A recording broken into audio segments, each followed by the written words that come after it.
Hello, Euphorians. We're Hello. back. We are back. We are back. I'm not gonna lie, I feel like I'm on like a 2-day like hangover right now. We had a pretty wild weekend. A 2-day hangover right now. I know. I still feel hungover. Hence why I have like a diluted vodka soda with like barely anything in it.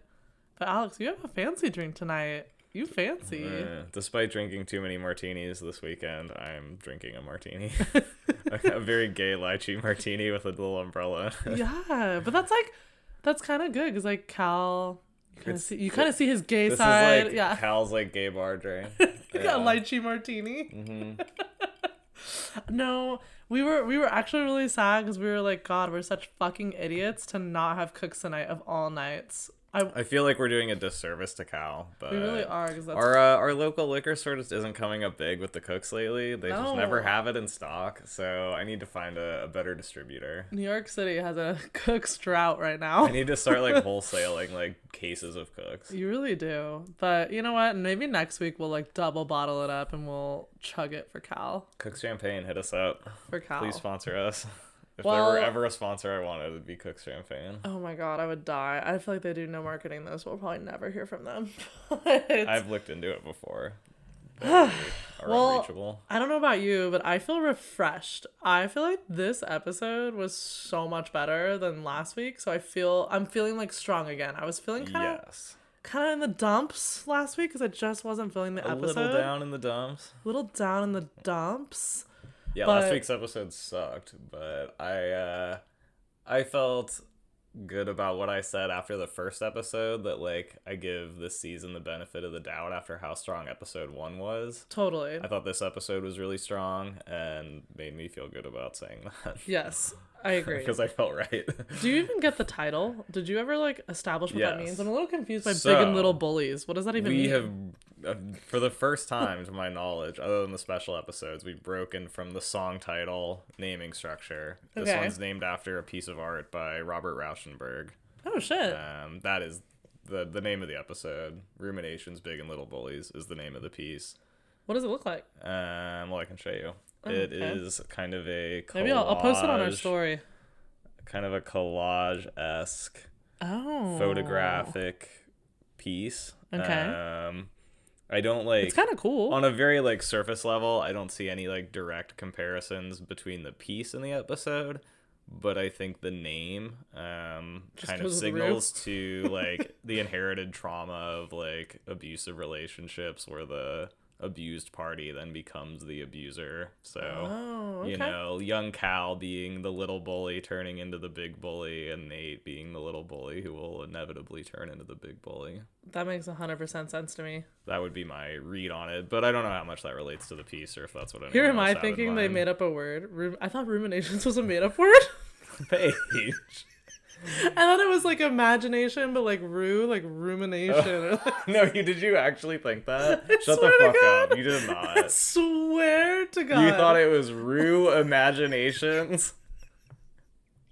Are you fucking kidding me?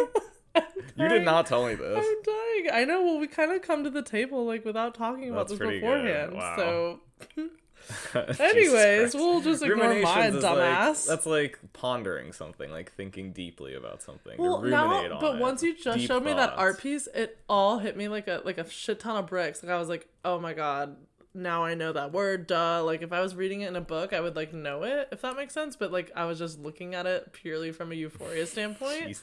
So I was like, weird. Rue Imaginations equals rumination. Okay, shut up.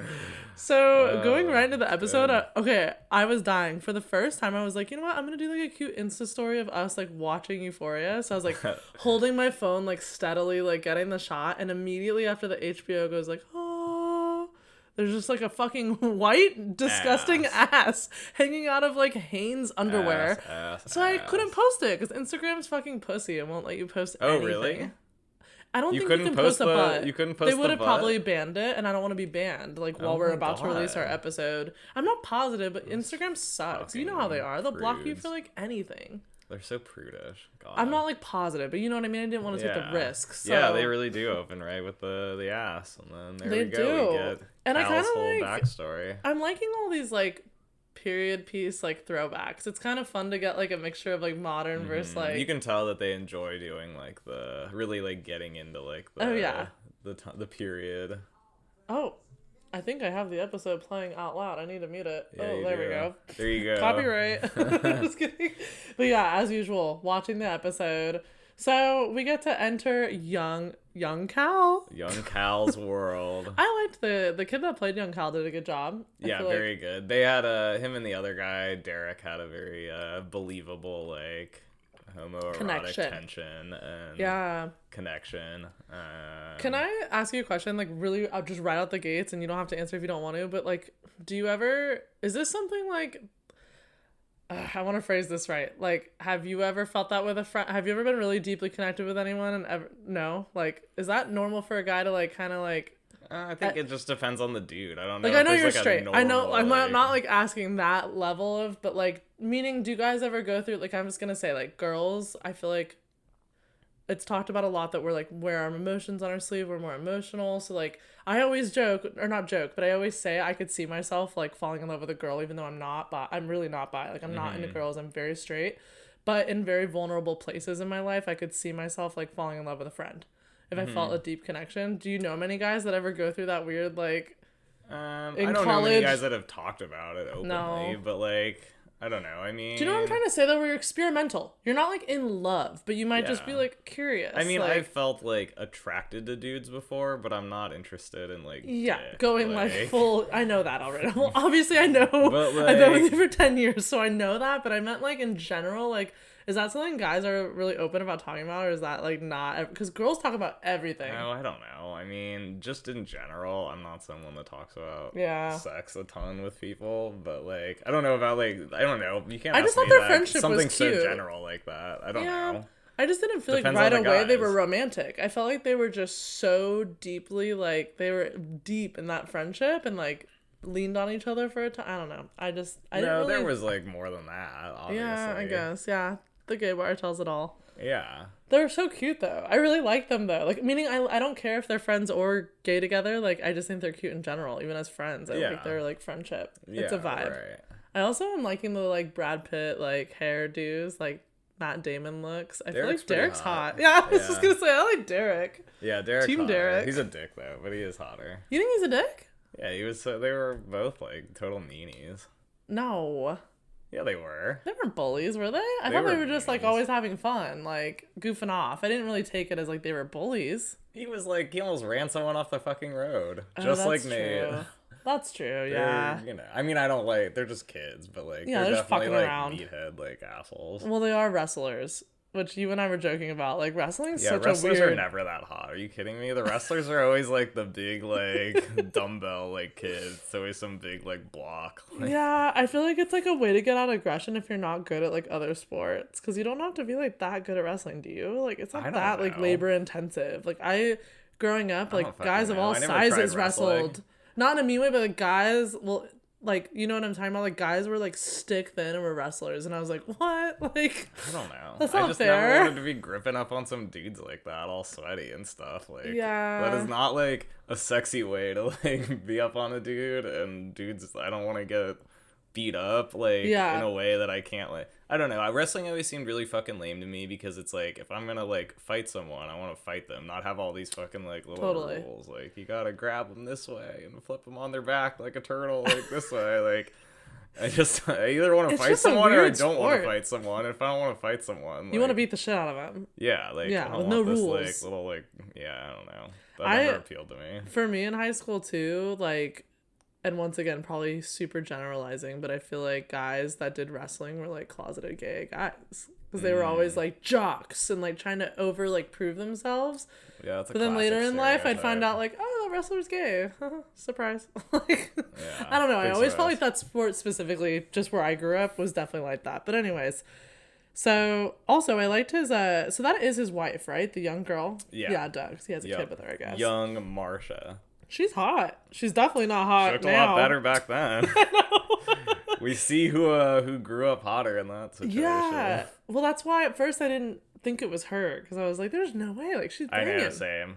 was like, she's hot. Yeah, same. She I was was like, are greatly there going to cast be as more well. developments here? Like, in the next episode, is she going to, like, are they going to give away the baby and he has Cal with someone else? Yeah. But then I was like, no, that is her. No, like, it is her. Yeah. Now, She not just that it got matters all aged too much, badly. but just so that I understand each character's background, is Cal gay or is he bi? So does he enjoy sex with like Marcia and like he likes girls, or do you think he's just totally Cal confused? seems Doesn't pretty know. like flat out like pansexual. Okay. Like I don't. Given that we now know he's into chicks, Yep. into dudes, Well, because he into, enjoyed sex with Marcia, you into could trans tell. women. Like so, I think Cal we can just say is like pansexual. He likes everybody. Cool. He don't That's give what a fuck. I gathered. I just felt like it wasn't one of those things where he was just having sex with Marcia just to like have a girlfriend. It seemed No, they like made he a was point into to it. say that he liked it and stuff. Yeah, like he was vibing. Yeah. So Do you think it's funny There you in go. movies when couples like have sex next to each other? I'm like, that just doesn't happen in real life. And if it does, you're really fucked up. I feel like every time they do show that in movies, it's in the 70s, and I'm like, Yes. was it like that, or are we just all like imagining it was like that because we want to think of that time as being like that? as being like sexy and like And I don't fucking know. I wasn't alive. Maybe that's how it was. I know. In the 50s, everybody was making out in the same room all at once because that was like a thing. I could maybe get into that if I was A, really fucked up, and B, with people I didn't know very well. But I could never, like, if it was They'd like have one to of be our hot. best friends and their girlfriend, like, I don't want to see my best If friend they like were fucking gross, it someone. would be like a no-go. Like, they'd have to be really hot. But we have really hot friends, and I still don't want to see them boning someone next to us ever. No. Like, you know that. No we one would I'm like start super laughing. close to. No. We would start cracking No. up. Yeah, for sure. No one I'm like way Like, close that would to. never be sexy ever. Nah, So, that'd be weird. anyways, so we get Cal's like whole background story. Any other like weird thoughts you have about that? Like, I don't know. I liked the gay bar scene. Obviously, it was really cute. Like, Yeah. did you feel empathy for Cal? Yeah, because I mean, at this point, he's just a kid. He's obviously got a dick dad. He's nowhere near as much of a fucking dickhead as Nate is. He seemed a lot more mellow. He just, he never comes across like a fucking psychopath. He's just a closeted guy with a douchebag dad. Yeah, we got a lot of fans writing in saying like, TBH, never thought they could do anything that would make me feel sorry for Cal. I was like, that's a mood. I feel the same. Like, I thought for sure Cal would just always be like, fuck him. I don't feel as like crazy about that because I've never like all out been like Cal's like evil and irredeemable like Nate. I was never like, oh, it'll be stupid if they try to redeem Really? Cal. Like Cal's just like the classic like American meathead dad who like Totally. really Into fucks- sports. I mean, he really fucked with Nate like a lot because of all his shitty like fucking attitudes about stuff. Yeah. But he never struck me as flat out like evil as Nate is. He doesn't seem like he has that like real like malicious streak. He's just a fucking idiot that raised his son all wrong. Well, interesting too. We got like only like one tiny clip. They didn't go deep into it, but it's very clear that Cal's dad fucking sucked. Yeah, right. So yeah, of course, like I'm not like shocked that I'm like feeling more empathy for Cal in this episode because he didn't ever seem so like irredeemable, and also he's just a baby at this point. Yeah, it sucks. He gets that call. He's got a baby, and it's not with Cassie. Fucking Nate. Just kidding.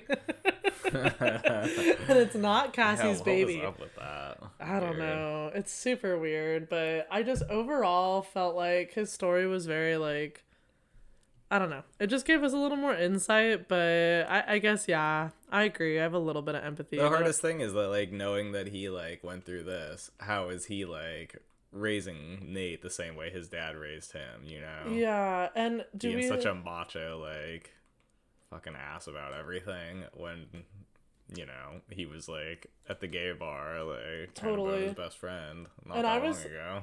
I don't know about you, but I was thinking too, like, I don't know why, but I immediately was thinking that his oldest son is like his regret. Like, we don't know for sure, but like, right? What do you mean? Aaron is probably the kid he had with the news. Oh, duh, you're right. I totally forgot about him. So yeah, I'm like, yeah. Maybe that's why he's so like, Aaron's never like shown. Maybe that's Aaron's why he like hates him. Yeah. Yeah, you're probably right. I completely forgot that he existed.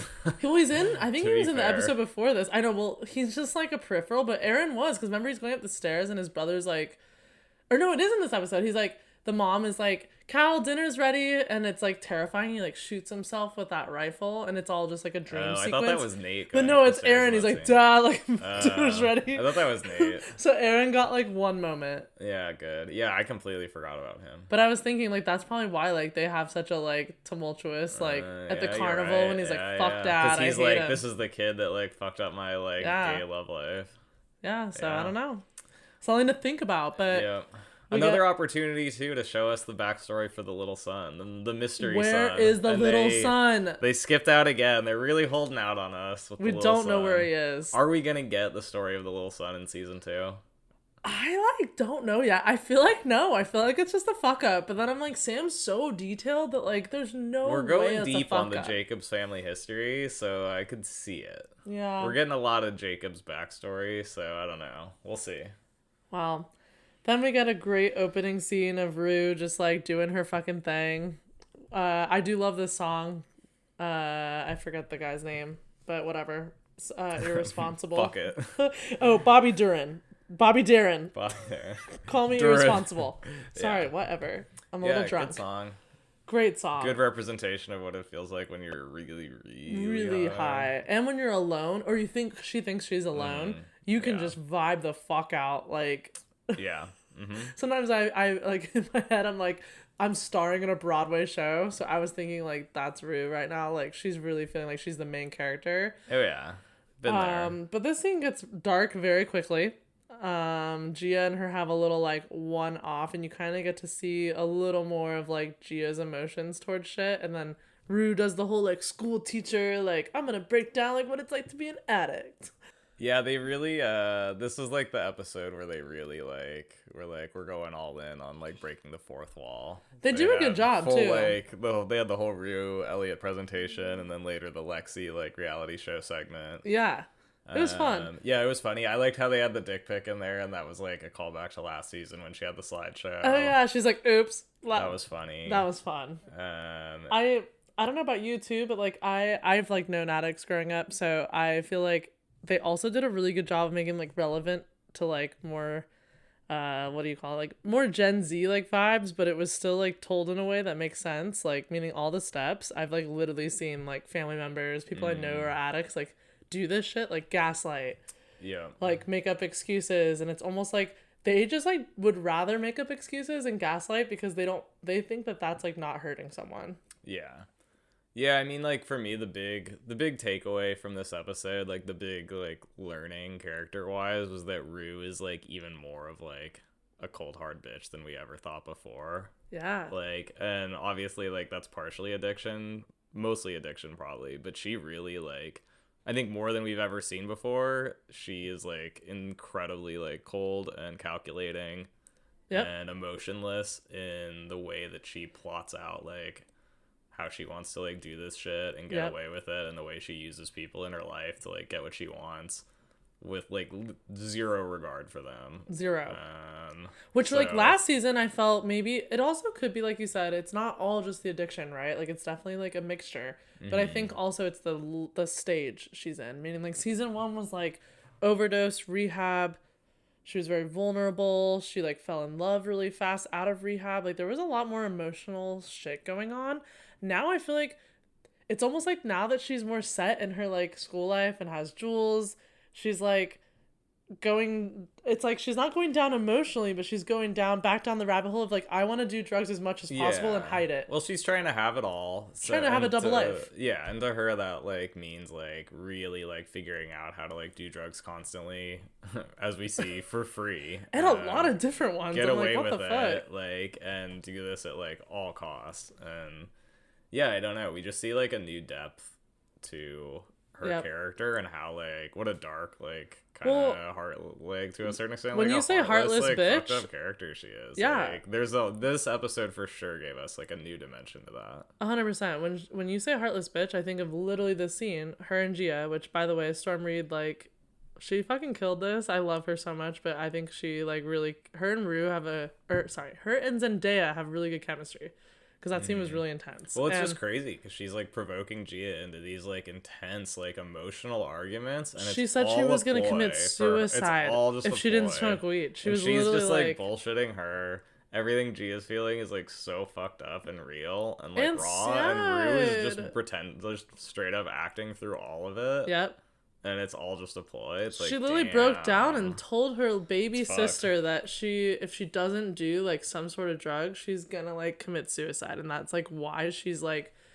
Yeah, it's pretty hardcore. That when you said heartless bitch, that's all I was gonna bring up, is that if you're just like throwing out suicide and pretending, like you said, like she's clearly acting. We don't know how much of that is really true, but I don't know.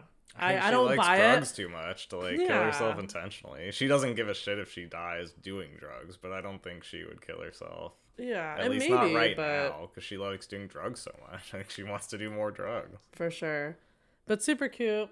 Love her dancing, but then yeah, it gets dark as shit, and she's like, if I don't smoke weed, like I'm suicidal. And poor Gia, baby Gia. My heart goes out to little Gia. I just want to give her a hug. She's so cute, and she's eating those Takis. She's just like trying to live her fucking life, and Rue ruins everything. Yup. She's like, you don't care what mama thinks? And I was thinking, like, yeah, she's fucking right. She doesn't give a shit about her family at all, and they've like had her back 110%. Yeah, Rue's a real savage.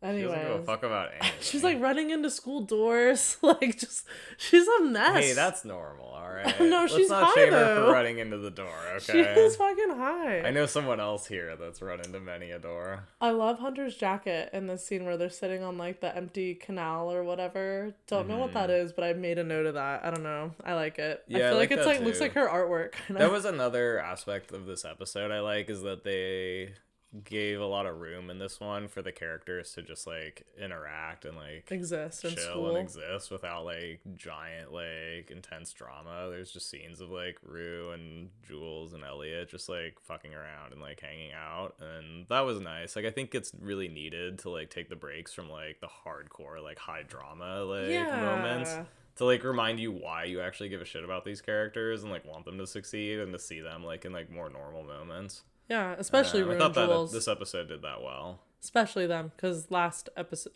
season it was just all high drama. Yeah, it's been a while since I've been like, oh yeah, this is why like people want like Rue and Jules to like end up together, and why they're like likable as a couple. For sure. But they need that like time for you to give a shit about them. 100%. Then we get this fucker, Elliot. I'm sorry, I'm just gonna say it right now ahead of the game. Yeah, let's talk Elliot. Elliot's hot, but like I do not stand anymore. I'm so pissed at him this episode. I'm over him. Wrong. I want him to go away. Not hot plus do not stand. No, is hot, do not stand. But I do like, I think this scene's funny how they like probe each other. I do think that's like a cute like Euphoria way of like introducing like the dynamic of the three of them. I think my favorite part was when Rue was like, well, Jules is a whore. And then she's like, sorry, not a whore, like a slut. And then they're all like laughing. I just thought it was funny because they all kind of like, the one thing I will say about Elliot is I think college Paige would never even like fancy the idea of like flirting or being friends with someone like Elliot, because I've been around guys like that and it's like, you're just all games, you're not like real. This is just fuckery. In high school, 100%. I would have such a crush on him, which is why I don't like him. Whatever. No, I'm saying, but guys like that know what they're doing, and that's why I don't like him. Meaning he's flirting and fucking around with the both of them, but I totally get why they're falling for it. So I'm not like faulting their characters, because I'm like, that would be me. Like, I fucking nailed his ass right off the bat. He's too slick. He thinks he's too fucking cool. He's like, this guy's definitely up to no good. And I said it all along. He's got his own like game. He's got his own motives. He's not real at all. Do you think he actually has motives, or do you think that he's just like I think he's a not, playboy? I think he's not a high school playboy. I think he's full of shit. I think he knows exactly what he's doing. Yeah. I know he knows exactly how he's playing this situation. He's way too fucking smooth. I was trying to read all the shit on the wall behind. Is that his room? Yeah. Okay, I was like trying to read all the shit, and I actually like did, and all of it was like kind of stupid. It was like all like chubby. Like, he it's fucking like, sucks.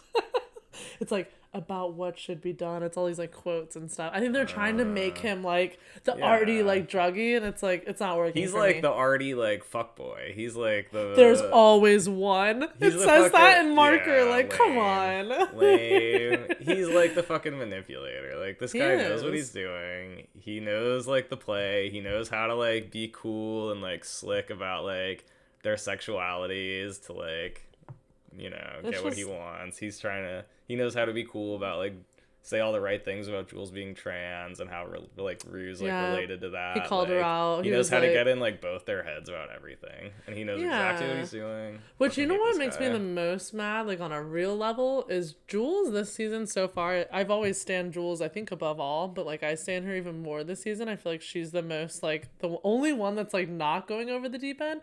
If anything, she's, like, in my eyes, like, thriving. She's trying to figure out, like, who she is. And she's trying to, like, kind of branch away from last season where she was very, like, baby girl, like, dressing up long hair. Like, they were literally joking she was a slut. Like, I think she's a little more, like, androgynous this season. Like, she's trying to, like, figure out, like, her style, like, where she's at. Like, and in her special episode, it was very clear that she went super in depth about, like, trying to find herself. So I feel like she's, like, doing a good job of that. Like, I feel like she's, like, doing better in school. Like, not trying to put on, she's really figuring herself out. So it's a bummer that while she's, like, in this super, like, confident phase, she has to meet Elliot, who's, like, mind fucking her, like, when he was like, did Rue tell you all that about, like, her being smart and, like, all these, like, amazing things? It's like, fuck you, dude. Well, there was a real, like, clear progression from, like, her special episode to now. Yeah. To, like, all the through line from last season to her episode to now, with how her style has changed in between. Her haircut, which was clear and, like, very that was well done. Do you want to know something funny? Because you didn't get to watch the behind the scenes thing, but it was cute. Jules, like, Hunter Schafer begged Sam for, like, a haircut. And is the lychee on it? No, just the umbrella. Alex's umbrella just splashed onto the floor out of his martini. You're such a classless bitch. Everything's, like, falling everywhere. Just a sloppy bitch. A sloppy bitch. Nothing like Cal. Cal would never drink his martini like that. Anyways. How would you drink it? I don't know. Out of a butthole. Yeah, I'd probably butt chuck it. But anyways, so Hunter Schafer, like, begged Sam if she could get, like, a bob haircut, and he was like, no. He was super like, nope, that's just, like, not where I want to see Jules. Yeah, he was really like, but then over the pandemic, I guess, she, like, asked him again and was like, after the special episode, he was a little more, like, soft about it, because he was like, you know what? I'm actually not even just, like, being nice to you. I think it makes sense for her character to, like... I think so. Kind of, like, that's what everybody does when they're going through, like, a transformation. It's, like, you want to cut your hair, you want to dye your hair, you want to do something. That feels right. So there was actually, like, meaning behind it. Like, she was like, I think it's good for me, but also, like, good for Jules. Yeah, it feels right. I also thought it was interesting that it seemed like, despite all this talk about, like, Rue sucking at sex... I thought it was interesting that they had, like, their, like, steamy hookup out back, and that seemed to go pretty well. I was like, why isn't, like, what's going on here? Did that go poorly and they didn't show it all? Like, what the fuck is going on? Because that seemed pretty good. 100%. Some of our listeners wrote in about that. So they were like, I dropped, like, a story just saying, like, thoughts on, like, episode. Yeah, I was confused about the messaging there, because that didn't seem like Jules, like, initiated that super hardcore. No. Like, that seemed pretty, like, hot and, like... mutually undertaken. I wasn't like, oh, Rue's so, like, sexless and Jules, like, making her do this. That felt, like, pretty natural and, like, agreed. Someone wrote, like, that they hated Elliot. I forget, but it was, like, one of our listeners wrote that they, like, hated Elliot, and they also were mad because they were like, just because she didn't want to, like, fuck Jules on the floor with someone in the room, like, that's normal. Like, not everybody wants to do that. Totally. So it's weird that he would, like, call her out on something. Especially not him, like, in the room after he's, like, being all fucking weird about everything. And I don't think Rue's not sexual at all. I think it's just not everyone is the fucking same. Not everyone's Maddie Perez and Cassie Howard just, like, humping anything that moves. Like, she's a little more emotional and, like... I think we have yet to see about Rue. A little more shy, too. I think we have to see, but I didn't really, like... I thought that was weird that they had that scene in there and then tried to make this big ploy, like, Rue is so sexless. Yeah. But I think it's sexy in itself, because I think sometimes you have to have, like, a balance, and I feel like they're, like, yin and yang. Like, Jules has always been a little more, like, forward about her sexuality. Yeah, right. So I think she finds that endearing about Rue, that Rue's not, like... Yep. Fucking, but like... here comes Elliot to fuck it all up. Yeah, so in other words, we just hate Elliot. I really do. Like, I've changed my mind completely. So then we kind of just dive into, like, Lexi, pretty much. Like, I feel like after that, we get all of her, like, crazy play shit, which is really random, but I kind of like where this is going. I liked it. I think it's cute that she's, like, amped about something, and that she's such, like, a bookworm. Like, that's hot. It's gonna be a big fucking deal, though. Cassie's gonna flip her She's gonna shit. flip her fucking shit. But yeah, I liked it. I thought this was all like funny and well done. I like that Rue was late and she was like, she's high, like what the fuck? And she's like 40 minutes late for like her interview. Yeah. On like the fake show. It was funny. I like that Euphoria does this type of like gimmicky, weird like fantasy shit, like fourth wall shit. Yeah. I think it's usually done well and is like funny and interesting. I think that this season they've already like kind of pushed it further than last season, especially with this segment. Yeah. So I'm excited to see where they take it. Like it's getting like very, very meta. Yep. And so far I like it. This part's funny where she's like dressing her sister Cassie and she's like a little more slutty, a little more tacky. That was really funny because they nailed it. Like every outfit they brought out, they like whittled it down until it was like the perfect Cassie outfit. Literally, and then she was like, "Yep, perfect," and tackier, it was like the trashiest outfit. Like, yep. Yeah, it was cool. Oh, I just saw that fish. Hey, yeah, the weird blobfish. The weird blobfish. I put on the Insta story. It is in her room. I just saw. What is his name? We don't know. What is that fishy's name? That's my new favorite character, though. Yeah. I'm sad I didn't even think of a name. Our listeners were like asking us to ask the prop director what the stuffed animal's name was. I was like, I'm not doing that. We should ask the prop director. I'm not asking them what that fish's name is. The fish has a name. Like, you know that they call it something on set. You know that for sure they call it something on set. Did you see that cute video I sent you? That they have a dog on the set of Euphoria? Yeah. To keep everyone happy? Oh, yeah. I love that. Giant schnauzer, too. I forget his name. Looks very similar to a Bouvier. I think his name's like Doobie or something. Doobie?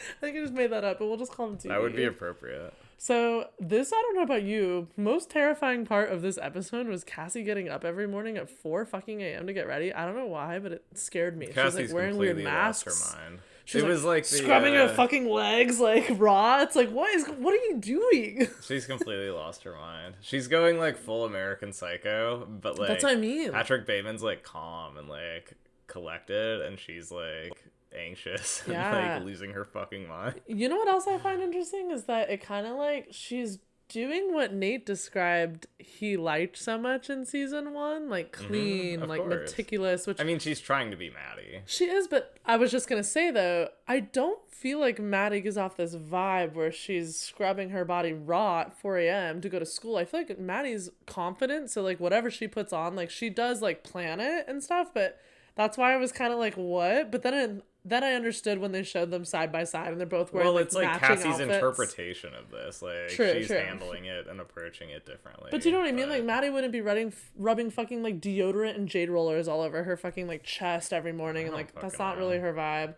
Cassie's gone completely out of her mind. She's absolutely out of her mind. And Nate just walks right by, doesn't give a single flying fuck. I did think it was funny that Cal had to listen to them bang.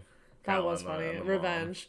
And when they went downstairs after, like, just ferociously banging upstairs, they just both got a beer out of the fridge and, like, stared at him. And I was like, damn, like, they're in high school. Like, if your dad was watching you, like, get beers out of the fridge after, like, fucking for an hour, like... Well, I hate it. He's really living the life. I don't like it, but Nate's in a position to just power play the shit out of Cal right now. So why the fuck not? But what a life. You get to just fuck Sydney Sweeney for an hour and then have a chilled beer... looking your dad in the eye like, fuck you bastard. Like, that's kind of like good. That's that like is my Paige's fantasy. like dream life. Her trying to look like Maddie in this scene is horrible. I'm sorry. Like, oh, it's so cringy. It could not look worse. And Cassie, normally I'm like, she looks so banging all the time, like in season 1, but she looks so bad. It's like sad. Yeah. I hate this for me, Alex. Like, Cassie's my favorite, and I just have to watch her Cassie has fallen from spiral. grace. She went from like one of the top characters that everyone like loved to like she literally is the bottom. I read this Complex article. It was actually kind of fun. They like they rated like Euphoria characters according to like popularity, like who's doing the best from like season 1, and Cassie was literally the last one. Yeah, duh. I was like, I hate that though. Sorry, sweaty. So Jules and Dominic and Rue are having some fun though. They're getting into some real shenanigans. Whatever. What is when he grabs that guy and is like, is scat play a real term, or does he just say that? That means like sexual like are you shit kidding with me? Like, yeah, duh, what like, the fuck? Is that real? Yes. People fucking do that? I mean, yeah. Like what? Like shit on each other's chests or like ugh! I don't know. I'm not into it. I don't know the fucking details, but there's a lot of poop going around. Scat play. I mean, that was funny. Shitting on each other. See, I hate it. He is charming. Like he is, but I just don't like him. He's just a like degree to like I'm cool, I'm confident, I'm like goofy and fun. Like look at me. Like it's like it's too much. It's not natural. It always feels like he's like doing it all to like be like the attention. The only thing I like about it, or not about him necessarily, but about this like new triangle dynamic is that we get to see Rue and Jules just like have fun, like you said, like do normal shit, like play truth or dare in the halls instead of like Jules fucking Cal in a motel and like all this like crazy shit. Like it just seems more normal. Yep. But yeah, fuck Elliot once again. Also, I determined that Cassie has just decided to like emulate Hannah Montana as a hooker. That's what I wrote down in my notes. She's hooker Hannah Montana. Yeah, that's accurate. Cassie. That's an accurate description of her style. Yeah, or like slutty Dolly Parton. Yeah. So yeah, I thought that was funny in the bathroom scene when they're like calling her out because A, like it's so accurate, but B, the fucking funniest thing about that scene is that there's like 3 like regular girls in the bathroom that are just like watching this happen and then they like run away at the end. Wait, really? Yeah. I never noticed that. It's fucking funny, and I was like, God, you could make a great show just about the background characters in Euphoria that are just living like regular high school lives and then like having run-ins with like these crazy people being complete fucking psychopaths, like having like insane screaming matches about like slutty clothes in the bathroom. That was my definitely periods, like. So far in all the seasons, other than Nate getting fucked up, that was my favorite scene of like the series so far. I just thought like it was very witty, very quick, and each character is like really funny to say. The bathroom like horny Dolly Parton. Yeah, because Lexi's like, because you know it's just funny. Kat's like, you don't read the play of Oklahoma, and then like it's like Rue's like, well fuck me, well how the fuck would I know what like Oklahoma is? And then it's like Cassie's freaking out, Maddie's making fun of her outfit. Like it was a great like run on of like every character being themselves, but in a really funny way. Mm-hmm. Also, that was well written. They bamboozled us in the trailer though, because you think that like she's confessing in that moment. I was like, oh, they had that whole like filmed confession thing. I thought there was gonna be a fucking like bathroom throwdown, which I'm not gonna lie, I was kind of sad that didn't happen. I was like ready for Maddie to like fucking throw down. Mm-hmm. But it didn't happen. They fucked us over, and it's all fake. So fake news. Cassie doesn't really confess to fucking Nate. Yeah, bullshit. She's too pussy. She gets scared. They really hit us with that manipulative advertising this year. Oh, can I get some clarification? I actually am genuinely confused. I didn't look it up because I wanted you to describe it to me. What the fuck is this? So there is a play called Oklahoma, and Lexi's like competing with it. Paige, I thought you were like a theater nerd. I am. You don't know about fucking Oklahoma? No, I do, but I'm saying she's not doing the play Oklahoma because her posters. She's not. She's doing her play. I know, but why is Oklahoma even being brought up? Because that's the main school play. She got permission to also do her play. That's what I'm saying. Is she competing with the other play? Yes. Okay. Yeah. Got it. Because her signs are like, this is not Oklahoma. Yeah. Sure, whatever. Yeah. Because they do Oklahoma like every high school every year. They fucking do they really? My high school did it like every year. Wow. Yeah, you should watch Oklahoma this week, Alex. I really could see you liking that. I will not be watching Oklahoma, but this is a great time to bring up that I have officially identified the cult grindhouse movie that Fez and Ashtray are watching in episode 1. It's a horror movie called Razorback, as I suspected. Woo-hoo! Called that shit. Someone on Twitter also confirmed this, and I have now watched the movie, so it is verified that Ashtray and Fez are watching Razorback, 1984. Yep. It's basically Wake and Fright with pigs. So. Shout out at BBRKDWN. That's who said, confirmed that you were correct. And then she also said, you're onto something hinting at Nate's Oedipus complex, which I thought was cool because a lot of people do like to join you in on the whole Nate Cal fucking thing. Yeah, he definitely has all that stuff going on. Cool. Well, thank you. So now that the Razorback mystery has been cleared up, they've presented us with a new mystery. This episode we have Gia and Rue watching some mutant baby movie. So now I have to figure out what the fuck that movie is. Well, DM us if you know what it is. I have a suspicion that it's a movie called It's Alive, But as with Razorback, I haven't actually seen that movie, so that's a big TBD. But yeah, if you know more about obscure fucking B-movie horror than I do, please tell us so I don't have to watch It's Alive and its 3 sequels. Yeah. No, you don't need to watch all those. Well, I mean, I secretly you want to. I secretly love secretly it. Want like to. this is great. This is great. My research. This is my kind of shit. But I'll make sure I find plans. This for is my those area nights. of speciality, Paige. You know, someone has to do the research for the people. People need to know. I really like Cassie and Maddie's sunglasses at the pool. That's so random and not relevant to literally anything we're talking about. But I do too. They're good. I want to know what designers those are. I bet I could find them pretty easily. But yeah. They're dope. So what else is going on? We got the Ethan Cat situation. We do. Going poorly. Really quick though, I have a question for you before that. What we get like Kate and Nassie. Kate and Nassie. Ooh, some sexy new characters. Oh my god. You liked. Okay, wait. If you liked Nate and Cassie, that's their wait new till relationship you see name, Kate Nassie. And Nassie. They're nasty. Oh my god, that's so embarrassing. I'm just kind of fucked up. But so when they're like, there's that montage of them like hooking up. Was that like just like being sexy and like weird and S&M when he was like choking her, or is that like abuse? No, she seemed pretty into it. Okay. I don't know. I would be hard pressed to call that abuse. I couldn't tell. Not abuse, but I was like, fuck, is he like choking another bitch, or is this like sex? No, like, I think hot? she was into it. And you think he's into her still? Oh, I don't know. I mean, he's into her enough that he's like carrying this on. He's not into her enough that he. Well, Maddie and him were never having like hot sex that seemed mutual. He blew her off to go see Maddie, so I don't think he's that. But that has evil intentions. We all know it's just to get that fucking disc. He's not going there to fuck her. I don't think he really gives a shit about either of them. I know, but anyways, you're right. Okay, Kat and Ethan at dinner. Kat and Ethan have a bad dinner. Which is like... Kat's just blowing acting it. a fool.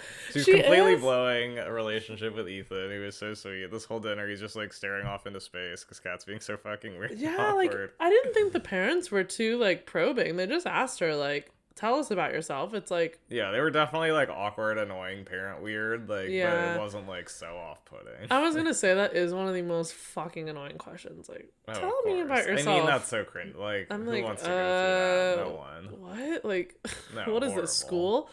But it is also sad though, because it's like, I'm sure we'll get way more of like what she's going through this season. We kind of already are getting a taste. I feel like she's binge eating again all the time, and like is really has like no confidence in herself, which like I don't get it, because I don't know. I'm confused at where she's at, because I feel like last season, sure, she was like definitely not confident, but I feel like she did a good job of faking it. Like she kind of had me fooled. Like she was like fucking guys left and right. Like, yeah. I get that she wasn't happy, and that was sad that she was just kind of like going through that to like try and gain confidence out of like sex and stuff. Like, yeah, right. But now she has Ethan, who's sweet. I know. So I'm like, why aren't you like on top of the world right now? I'm a little confused. I don't know. A lot of self-doubt there. Poor Kat. A teen girl. Going through a lot of stuff.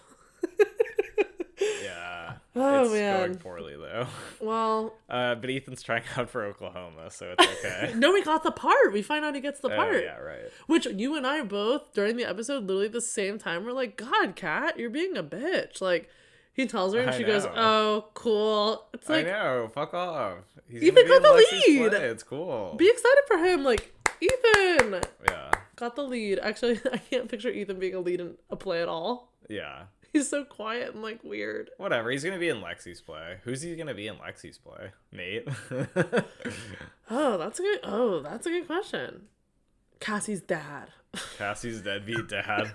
Or Lexi's dad, I should say. Yeah. So then we get Rue's like cray moment of trying to throw like a LinkedIn business like. Yeah, Rue hits the crazy old teacher drug dealer lady with her whole like Steve Jobs is my hero pitch. Yes. Now tell me, I really mean this. I didn't understand a fucking thing she was talking about. What's her idea that's so brilliant? Just drug dealing in high school? Her idea is she's falsifying the fact. She's basically saying like, hey, me and all my friends are like all these like, you know, high profile bitches that have like great grades, are well respected by the community. No one's gonna suspect us of shit. So on the one hand, like no one's gonna be suspicious. On the second hand, she wants to take their phones and upload their shit to the cloud so that if these people are ever caught and have any impetus to rat anyone out, they'll be more scared of the leaking of their information and their nudes or texts or whatever from the cloud than they will from the legal consequences, because as minors, whatever happens will be expunged from their record and they'll only have to do it like most like a year in juvie. Okay, so then what the fuck is this plan? What other cohorts is she talking about? Or None. is she just lying? I think that she's just attempting to get drugs. She's just desperate because she has no money? I don't know. They kind of touched on that. She says that she wants to do drugs for free, and she has just acquired a massive amount of drugs. I want to think she's not just being so stupid as to not think about the consequences of this at all. But I have a bad feeling she's just going to do that and try her entire suitcase of drugs without trying to sell them at all. Like, who is Rue's market? Like, Fez is the drug dealer. Like, who is she going to, That's what I'm saying. Maybe Dominic, or not Dominic, but Elliot. Do you think he'll help her out? She's trying to sell $10,000 worth of drugs. Like, so that's dumb. not going to just, like, show up. Like, this is all bad news. Rue's going to get completely fucked over with this. What are your thoughts on this lady's apartment? It's so weird. Did you notice that? Like, the walls are, like, jungle print. She's got, like, parrots. She has, like, a fur rug. It looks, like, bizarre. Yeah, of course. I mean, this woman's weird as shit. Like, so weird. But she's sitting in like a Brookstone chair, like getting a fucking massage. She's weird as shit, but she's the real deal. She's got naked Elliot Stabler knockoff like running around her apartment with his dick out. Like, I totally forgot. I like literally took a note of that. Like, why did we need that naked man walking Sam through? Levinson loves dick. He just wants a lot of dick on screen. I know, but it's like that one we don't need. We do not need. But yeah, I mean, this lady's the real deal. She really meant it at the end when she was like, Rue, like, I know bad people. I'm gonna make my money back. Like, she'll fucking human traffic Rue. Yes. Like, hands down. And Rue just like smiled and went about her way to AA. It's like, what? Yeah, I don't know. Rue's out of her fucking mind. She's out of her fucking mind because then she gets in a little like tiff with Ali, who's had her back. Yeah, she since busted day it down one. on Ali. She was mean to him though. Of course she was, but it's not surprising because he's just always been an obstacle to her doing more drugs. Like, I know, but it was only sad because I thought she, like with Gia, when she gaslit Gia, I feel like she stooped just as low with Ali tying in his personal story because he lent her that as like a vulnerable moment of like a teaching moment of like, here, I'm gonna open up to you. I normally don't. And she fucking weaponized him with that. Yeah, that was way cold-hearted. Yeah, he's a cold-hearted. And Ali kind of went off the hand. I don't blame him. I would too. Like, not at all, but like he like went off and then like stormed. I was damn. I would have too if I were him. He was fucking pissed. Yep. All right, then we get Fezco, Ashtray, Faye. They're kicking it. Oh yeah, I mean it's so. Again, this is obviously this season's just really my favorite because there's just so much cathartic beating of the Jacobs family. I know, it's good. First we get Nate. Now we get Cal getting bopped on the head with the shotgun by a 13-year-old boy. Like, it's just fucking. Well, I love how he's like, I'll call the cops. He's like, call the cops, bitch. Do it. Yeah, he's like, do it. And Cal, you can tell, is just like, oh fuck, like this kid's serious. Yeah, right. He just gets beat. I think he beats him like 5 or 6 times over the head. Than that. He hits him a shit ton of times. Fez is like telling him to like ease up. And what does Faye say that's so funny? Oh yeah, Faye is like, so you and your son like fuck? Like yeah, that's pretty funny. She's all like fucked up. But yeah, I mean, Cal's probably at his most likable here because he's just fucking confused about why he's even like, he's just slowly becoming like aware of the fact that like he doesn't even need to be involved with these people at all. Like, can we also laugh so hard that Fezco's like, what about Jewel? And then they all keep calling her Jewel, yeah, and Faye's like, who's Jewel? Yeah, that's pretty funny. It's really funny. They just call her Jewel the whole scene. Yeah. And part of me wonders if he like accidentally fucked that up and they kept it in to like keep it in character. No, it's pretty funny though. It is funny though. But yeah, so I didn't understand, why do you think, I guess I'm confused, why does Cal think Fezco has the disc? Whatever made him think Fezco would have the disc? He thinks because of what Nate said. Because of what Nate told him. What did Nate say that made him think it was Cal? I thought Nate just dropped a hint that someone has it. So in my head, I'm like, well, it's probably Maddie, like his girlfriend. Nate implied that, from what I remember, Nate implied that, like, Fez was after him, was trying to blackmail him over it, and that's why they got in that fight. Which is more intimidating than saying Maddie has it, because, like, if Maddie has it, Cal can just corner her and be like, give me that fucking disc. Yeah, right, of course. And he had to explain the fight, he had to explain why Fez wanted to beat the shit out of him. And his implied explanation was that he was being blackmailed over it. Okay, now I get it. I was a little confused. That's why Cal, I mean, aside from the fact that they beat the shit out of his son, that's why he's been after them. Got it. That makes sense. Yeah. Joke's on him because they don't know shit about anything. I know, which is hilarious. So he's just like, can we just forget about this? Yeah, it would be coming back to Nate after this, except Nate has the tape, so Cal still can't come down on him, but he has to waddle out to his truck. I think at least now it's starting to dawn on Cal how fucked up and evil Nate is, and that he's like playing his whole own game here, you know. Yeah, I mean, I think after this meeting, he saw that Fez is like kind of a reasonable guy, and I think he came away from this being like, "There's a reason this guy beat the shit out of my son." And, yes, and because we learned about Cal's background, like you said, you had like empathy for him. So did I. Like, I think you're learning, like you said, that this isn't just about like Nate having a bad dad. Like in season 1, remember, I was like trying to find reasons to like empathize with Nate, and I was like, well, his dad fucking sucks. It's like, well, Cal does suck, but like he's not pure evil. He's just clearly fucked up from like his back. But I guess that doesn't matter. That's like an excuse. But like, you know what I mean though. He's not like, I don't know. I'm like CBD. Confused because I'm like, Cal doesn't seem like evil. No, I agree. I don't think he's got. So like, now I'm like, is he really that bad as that, or did we just see some bad moments? I don't think he has the bad like bone like Nate does. I don't think he has that like evil seed thing going on. I think he's probably mostly responsible for how fucked up Nate is, though. Totally. But I don't think they're on the same level. Agreed. Nate's got a different psycho shit going on. I really liked all of Jules' outfits in this episode a lot. She looked good. But anyways, she's, you know, chilling with Elliot. I hate this scene. He really fucks with her. We kind of already talked a lot about this, so I won't go, like, too deep into it. Yeah. The only thing I want to ask you, though, is, like, a prediction to have on the air. Do you think, at all in season 2, Elliot will hook up with either Rue or Jules? Yes. Who do you think it'll be?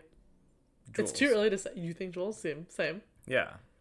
I think Rue won't care. She's doing her own thing. She's, like, selling drugs. She's almost like in her own world. She does not seem interested in Elliot at all, other than like drugs. Yeah, agree. I feel like Rue's just like drugs. She's not like into Elliot. Yeah, I agree with that. I feel like Jules is gonna, you know, once again, distance from Rue because of Rue's addiction. Yeah, and also because Elliot's gonna fucking manipulate that shit. Fuck. Okay, well, you heard it here first. We think Jules is gonna hook up with Elliot. Yeah. I don't like it, but I'm just saying. No. All right, cool. What else is going on? Anything else? That's about I mean, it, the right? episode ends with a huge, like, not twist, but it is kind of unexpected. Cassie's waiting for Nate. He ends up at Maddie's. Yeah. That's where we end. Yeah, I know you're like, yeah, but I was actually kind of surprised. I didn't think he was going to go back to Maddie again. He's got to get the disc. He can only play his dad for so long if he doesn't actually have the disc. I know this is fucked up. I said this too when we were watching it, and no, it's fucked up, but I, like, my heart kind of, like got excited when he went to Maddie, because I was like, ugh. As much as I love Maddie and I stan her, Paige. I know, because I'm like, I'm liking where Maddie is in life, but I'm also like, her and Nate just like have his, like, I don't want them together at all. Yeah, the worst history. But I love Cassie so much that I'm like, I just want Nate with anyone but Cassie. Oh, just leave her, like, break her heart, fuck Maddie so that she doesn't like you anymore. Whatever. I don't want Cassie to be a throwaway whatever character. I want her to like come up.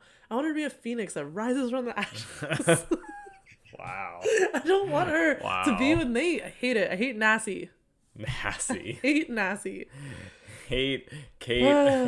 Kate and Nassie. The worst. Okay, well, that is the end of the recap, so I feel like we should just spitball our superlatives. Yeah, so we have like new listeners. We're blessed to have so many new listeners this season. Yeah, I don't fucking say that. I don't believe in that. So I don't know why I said that. Because you're drunk on lychee martinis? Yeah, I've been drinking. No, we are fucking lucky to have new listeners. Lychee martinis. We're very lucky to have many new listeners this season. So I realized that we were remiss to not explain the superlatives category, which we have done throughout season 1, which is just us choosing like, you know, the classic like high school yearbook bullshit categories. Yep. we just select some of those and go through them every episode as a way to kind of recap like minor highlights. It's kind of a fun place to call out some of the other aspects of the show, like the music, because we always do best song. So for those that are new to this, the categories are best dressed, worst dressed, Bae, who's like, you know, the best, who was the fave of the episode. The weird outlier here is the BPDRB, the big purple dirty rat bastard. I genuinely don't even remember the origins for that category. You know what? I but don't it's either. Just, you know, who's the fucking worst? It has some relation to that skate shop here called like yellow rat bastard or something in New York. And we did it purple for Euphoria. Yeah. Oh yeah, you're right. That is it. Yep. But like that's also so stupid. So it's not like it makes any sense. No. Even after describing it, I'm like, why do we have this? No, it's insane and stupid. But it's just, you know, who's the fucking worst. And then Class Clown, who's the funniest, and then the song. So best song. Okay, so number one, best dressed. Who was your choice? This episode, it was a real weird one for me. I don't know if I've ever listed this person before, but it was Maddie for me for the swimsuit sunglasses combo out by the pool. Yeah. The sunglasses were cool. They looked like swim goggles, would wear, kind of a good like 90s Ibiza vibe. Swimsuit worked. I feel like yeah, and Maddie's character is overall evolving a little bit, so I think like her outfits are less like insane, you know. I don't know about that, but I like this one. I like it. I said Jules. I thought like, Jules had like really cool layers, and like you could tell she had a lot of like her own shit, like Hunter Schafer shit. Just like a lot of like indie designers. You could tell it was not all like, you know, Maddie and Cass are always so oof, and then she's kind of like more chill. You can never go wrong with Jules. She always looks amazing. No, but that was mine. Yep. Okay, cool. Worst dressed. Cassie. Yeah, Cassie, obviously. Yeah, Cassie is Hannah Montana hooker, 100%. She looks like a Righteous Gemstones character. She looks so bad. Her hair is awful. Everything's bad. Yeah, just really horrible. Which sucks, because usually she looks just horrible. Great, but no. Yeah. Bae of the episode. For me, it was Lexi. Love her, like, real life play. Like, we're seeing some real, like, artiste vibes here. Some real cinema verite shit. She's going from observer to like calling fucking shit out. She's gonna call out her whole family in this play. I like this turn for her, and if there's anyone that needs calling out, it's these people. Absolutely. I said Ashtray for fucking up Cal. You're right. I can't I think that's probably the No, that's cute though that you thought Alexi. I like that. Yeah, but they're Ashtray fucking up Cal with the shotgun is they're both bays. Dirty purple what is it? Big purple dirty rat bastard. Yeah. I had Rue. Same. Just for how awful she was. Same. Because I thought Nate, and then I'm like, no, we use Nate like every fucking week because Nate just sucks all around. But also like Rue actually did some deeper, more like emotional shit to people. Yeah. Like you don't fuck with Gia, and you don't fuck with Ali. Yep. Agreed. Horrible. Class clown. I said Theo, that weird little boy that Maddie babysits. Theo. He just gets to hang out with like two hot bitches. Like the hottest girls. Like, yeah, he's interested for Theo's character arc. Yeah, I can't wait. Do you think he'll have an episode? Waiting for the Theo backstory. Class clown for me was Maddie, just for her one-liner of being like, are you joking? Or what is she's like, are you kidding me, bitch? Like, when Cassie's like, do I really look like the girl from Oklahoma? In a good way or a bad way? And she's like, you better be joking, bitch.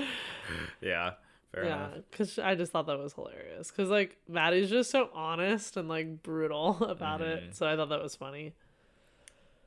Favorite song? For me, it was She Sells Sanctuary by The Cult. That was one of my early like weed smoking days, like hits. Like that was cute, the one. really? That was one of the ones that was in like heavy rotation that we listened to like every time we got high. Yeah, and it's a great fucking song. Well, I'll have to listen to it high one day. I had a lot. I had 3, but I narrowed it down to 1. I liked the last song with the end titles, If, which is originally Dean Martin, but it was covered by Joe Stafford, and it's a 1951 archive cover. Which is cool. Cut. I know, I did a deep cut there because it actually, the reason I wasn't even trying to be like cool and smart, it's because I had to look like really deep for it. I couldn't find it. It wasn't listed as like the soundtrack of Euphoria. Like all the articles like didn't put that one for some reason. So I knew it was Dean Martin's song. I just was like, but I thought it was Judy Garland because it sounds like that. Look at you doing research. But then I did my fucking research, and it's Love an it. archive 1951. Cool. I Cool. also liked Emotions by Brenda Lee because I just love Brenda Lee. Brenda Lee rips. Yeah, she rips. And then Call Me Irresponsible is like a classic, so I had to put that. But yeah. All right, nice choices. Yeah. For an episode that also like doesn't have the classic song title, it still has the very much like, you know, rock theme, and that led me into a thing I'm gonna mention here real quick, which is a tweet I saw that says Euphoria is a show that asks what America would be like in 2022 if it still had 70s style mass affluence and social freedoms. Interesting. And I really felt that because when I really thought about it, I was like, Euphoria is like the 70s of 2022. Like, it's completely like fantastical. This is not how it is. Yeah. But if that like trend, if things had continued as they were, and we were in kind of like this like weird psychedelic, like half dark, half light, like era, it would look a lot like Euphoria at this time. And I think the soundtrack this season really reflects that. Totally.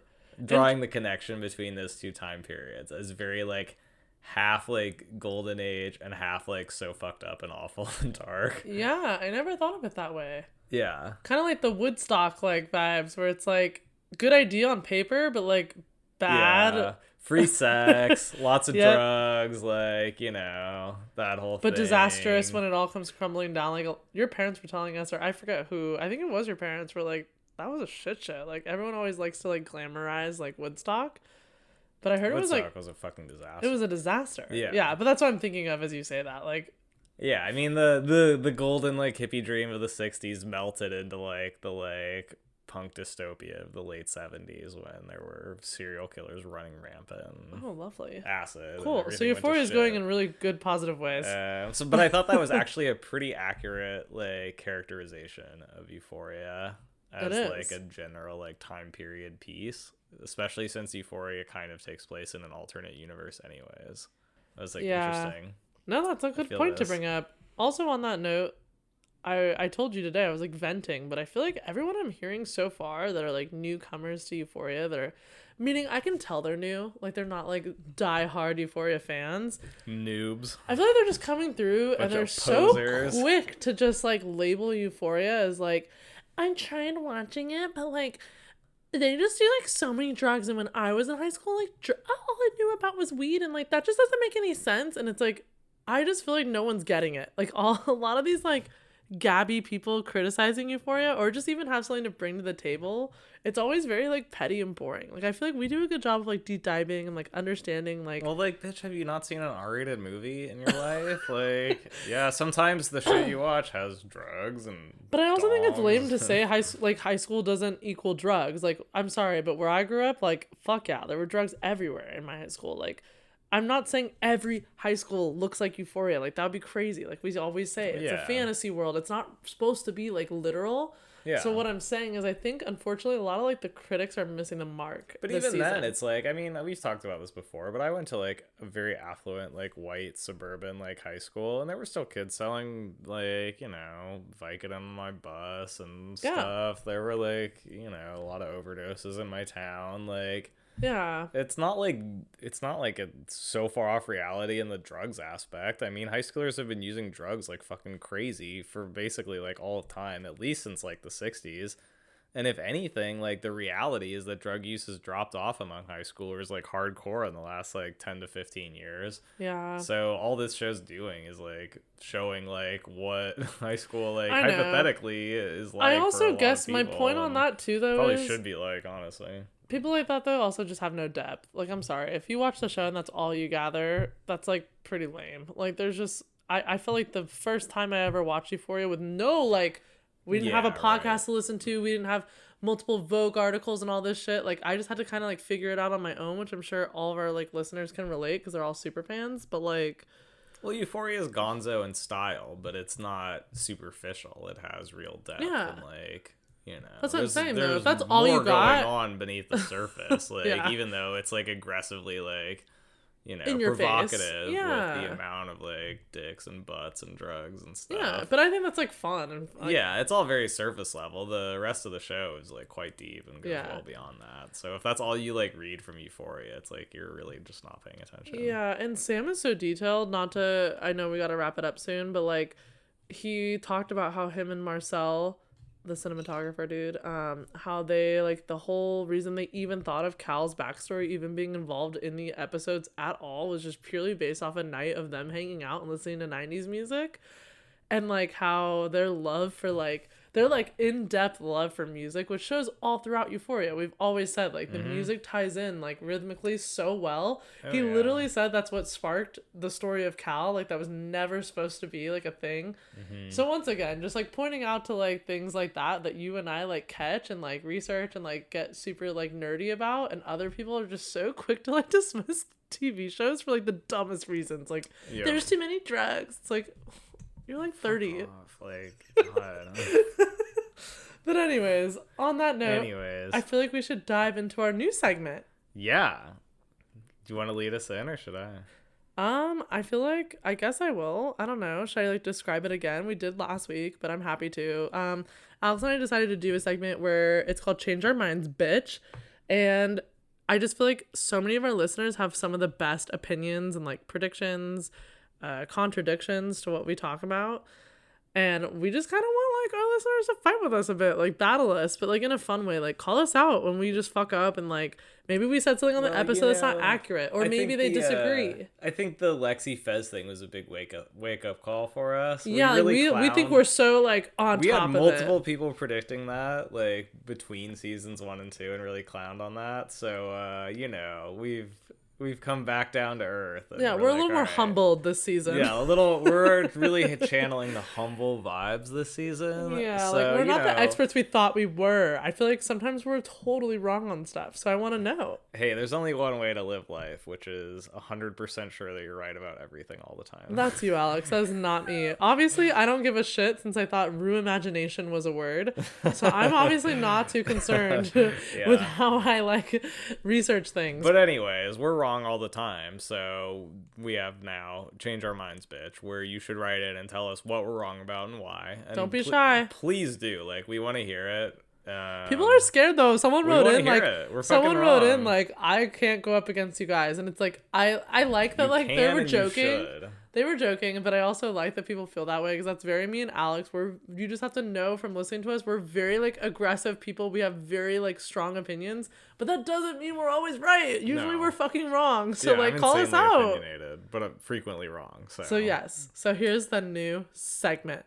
Yeah, so what do we got? In regards to last week's episode, what were we wrong about, bitch? Yes. So also, very, very quickly, just to remind you to submit, you can always submit through our DMs on our Insta posts. We'll post weekly whenever we do this segment, but also on the actual episode itself on Spotify, there's a Q&A section where you can quickly just jot down a quick little blurb, if you will. Yep. So there were so many submitted, there really were, but I picked like 3 or 4 that I'm going to break down for you, Alex, and Alex hasn't heard any of these. Hit me.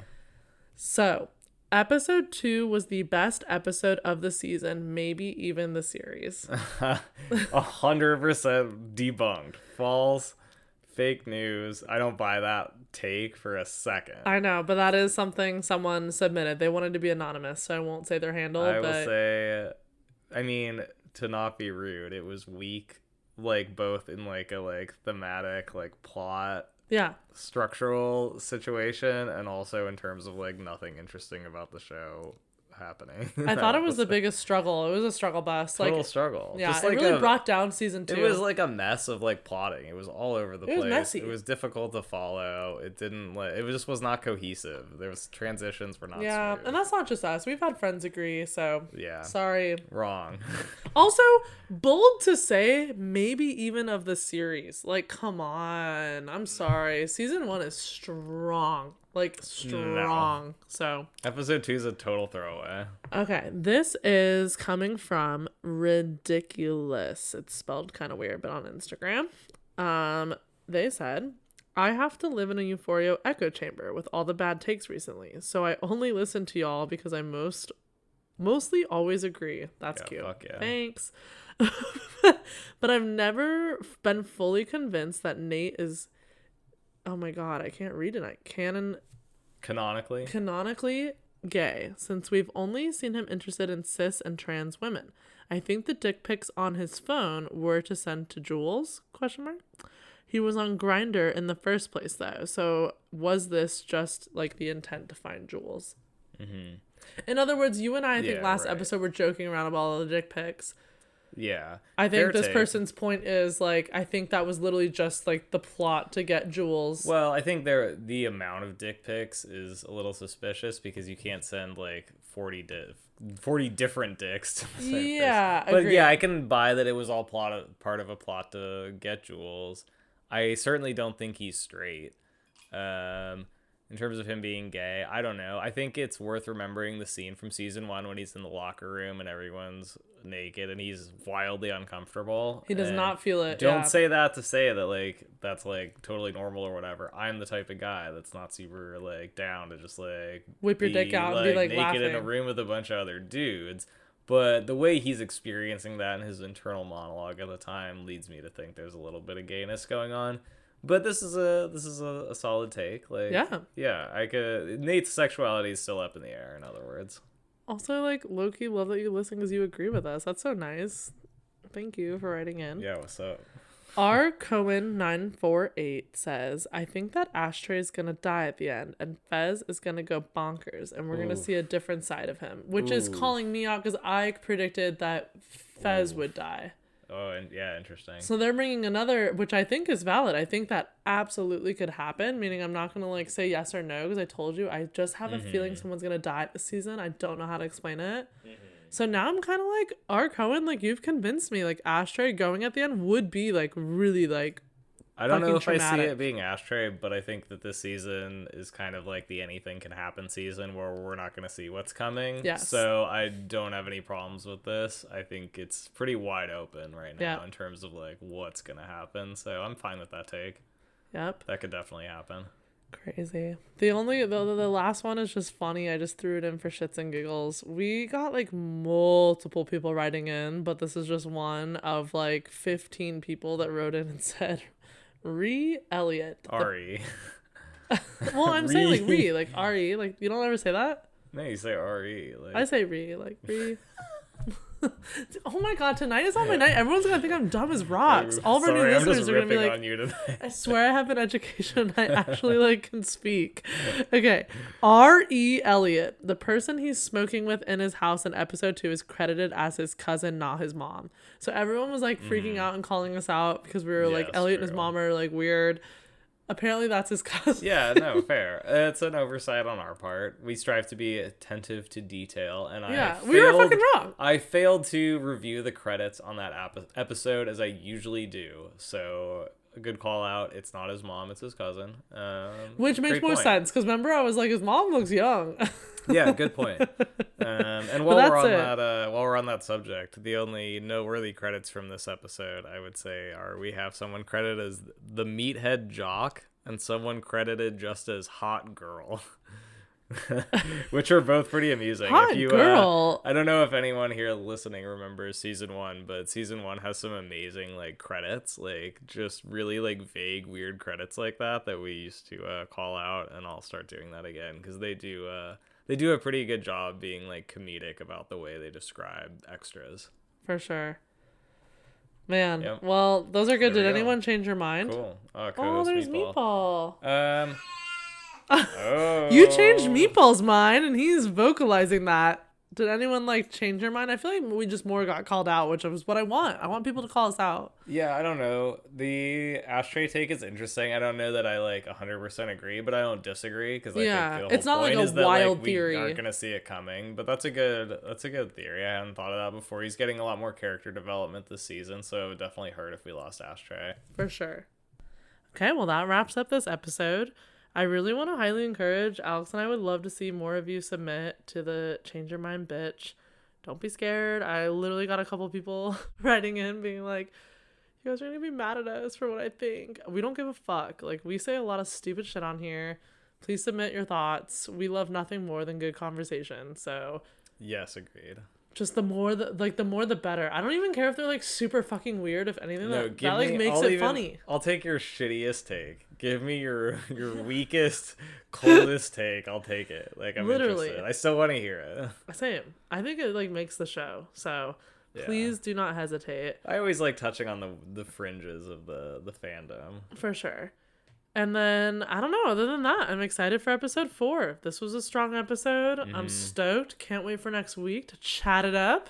Can't wait. Hopefully I'm a little smarter next week. I feel like I was stupid as fuck on this episode today. I don't know what it is. Plus imagination equals Rue Imagination. Okay. Sorry, some of us have 9-to-5 jobs and then have to podcast. Like, this isn't my life. I have that. Yeah, but like my thoughts are jumbled. My thoughts are jumbled. And then we're drinking like martinis and shit. What am I supposed to think or do? Nasty?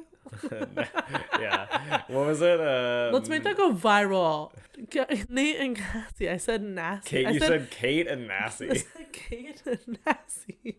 Nice. Not one of my more proud moments. That's nice. All right. Well, let's cheers and let's end it there. Yeah. We can't wait to see you next Tuesday, you little euphoric cunts. Yeah. Cheers. Cheers. That's so euphoric. That is so euphoric. See you next Tuesday. Like today's episode? Great. We love that for you. Be sure to hit that subscribe button. Leave us a podcast review on Apple, Spotify, or wherever the fuck you listen to us weekly. And be sure to follow us on Instagram at @so_euphoric for all the euphoria updates you could ever possibly want in your life. Thanks for tuning in. Peace out, bitches.